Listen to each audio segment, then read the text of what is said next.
G'day, I'm James Morrow, and welcome to Busting the Narrative. Now, normally this show is all about blowing up media myths. Myths such as the one that says Joe Biden would absolutely be able to find his car in a parking lot. Hey, what's he doing back there anyway? But sometimes we not only have to blow up those sorts of myths, but we have to blow up cultural myths too. Myths like the one that says Australia is a free and easygoing place with a rebellious spirit that never fails to tell authority where to go. And in one sense, that's true. Australia used to be a strange, amusing, and intriguing country to migrants like me. Its contribution to world culture, sure, was not up there with, say, Italian operas, French cuisine, or American cinema, but this never bothered Australians because they were a remarkably confident and brash people. Football, meat pies, kangaroos, and Holden cars, huh? Right! Well, you sure sound like Australia to me. We are! I'll slip an extra shrimp on the barbie for you. Who had their own linguistic idiosyncrasies. I grabbed the beer and said, thanks, Warata. And customs. You're a bloke, I'm a bloke, we're all blokes. Oh, cheers. Cheers. And though mostly friendly, you never knew what to expect. You know, $10 at the door and you get beat up if you're unlucky. Especially when they were provoked. That's not a knife. That's a knife.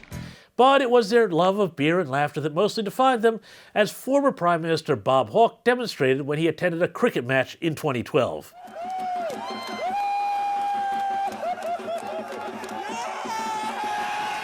But lately, this version of Australia seems like a foreign country.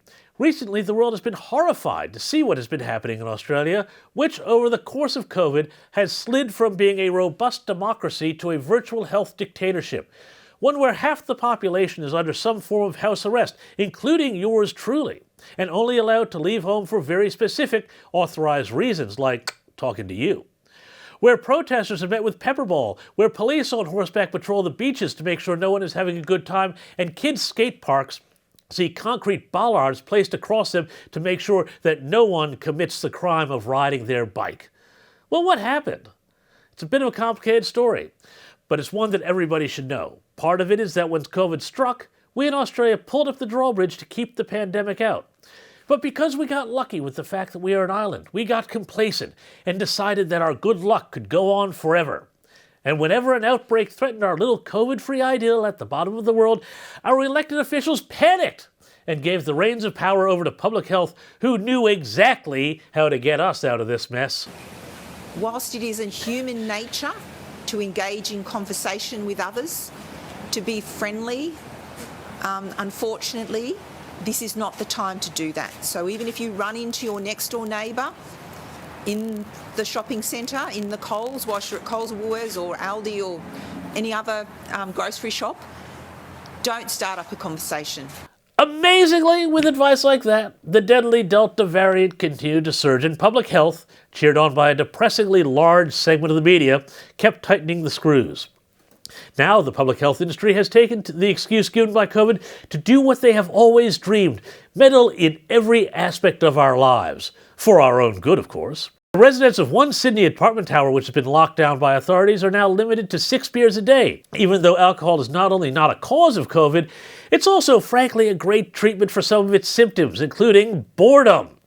And even as Australia's biggest state, New South Wales, plans to open up, restrictions will only be loosed when we hit a 70% double-dose vaccination rate, comparatively really high among nations. And when that happens, still, only the jab will enjoy certain extra freedoms, all of them governed by an app which we will carry around on our phone to tell us whether we are on the naughty or nice list. Fact is, the free and easy Australia we once knew is now looking at some form of lockdown or lockdown light forever, and all over a caseload and death rate that other nations would envy. It's a real cautionary tale of what happens when you let public health override democracy in a pandemic, just like why you don't let generals take over a free society during a war. It's almost like there is a unique Australian strain of COVID, one where you're not allowed to catch the disease, but you're still made to feel miserable. I'm James Morrow. Thank you for joining me on Busting the Narrative, and we'd love to hear from you at bustingthenarrative@skynews.com.au. See you next time.